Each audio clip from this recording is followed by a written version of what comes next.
Hey everyone, a bunch of you have been asking how to make this kind of reveal transition, so here's a quick and simple tutorial to walk you through it. Start by setting up your clips like this.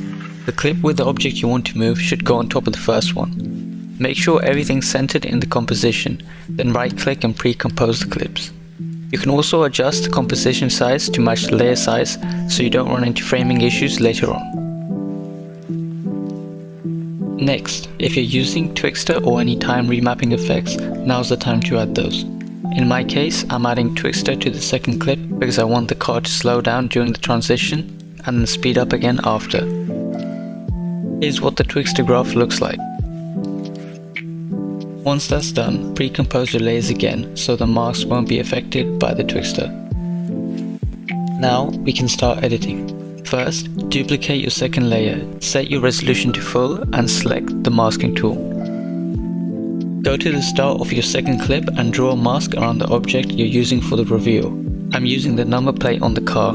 It works great since it doesn't really change shape. If your object does change shape, you can use the rotor brush tool instead.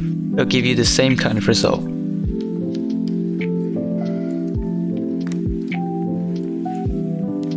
Once that's done, hide the layer underneath, you'll need it later. Now use the rectangle mask tool to draw a mask that covers the entire composition.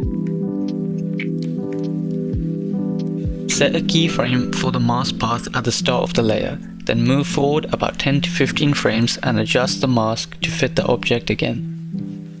You can double click the mask and hold shift while dragging the sides to reposition it.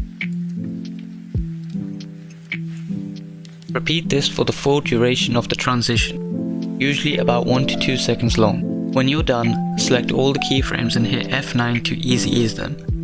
Now go in between the keyframes and check if the mask lines up. If it doesn't, then adjust it again. Keep doing this until the mask stays with the object for the entire transition. Now let's move on to the null object setup. Right click to the left of the timeline and go to New and select Null Object. Select all your layers and parent them to the null.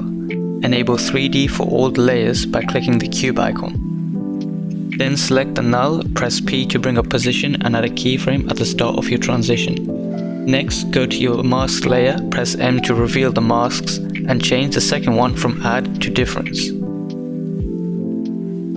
Now shift the position of the layer so the mask fully covers the composition.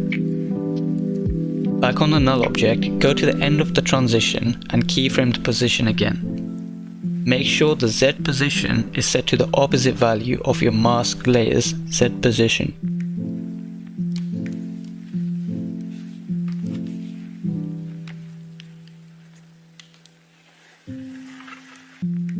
Now you'll start seeing how the transition will come together. Duplicate the mask layer again using Ctrl D. Go into the masks and change the second one from difference to intersect. Add position keyframes at the start and end of the transition. Go back to the start and adjust the Z position so it's slightly behind the other layer.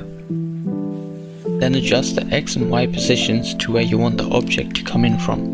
I'm making the number plate come up from the bottom of the frame. Now go to the end of the transition, bring back the layer you hid earlier and move it to the top. Turn off the 3D toggle for it and trim it so it starts when the transition ends. Select all your keyframes and easy ease them again. Increase the mask feather on both layers so the edges look smoother and more seamless. Now let's smoothen the end of the transition. Add keyframes for the feather so the layers blend together as the transition finishes.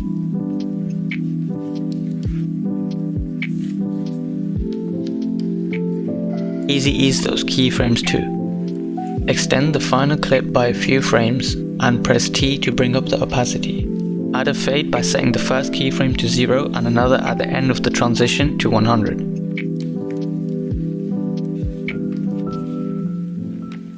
If you notice any black bars showing in the mask gap, just apply the motion tile effect for your first clip and turn on mirror edges.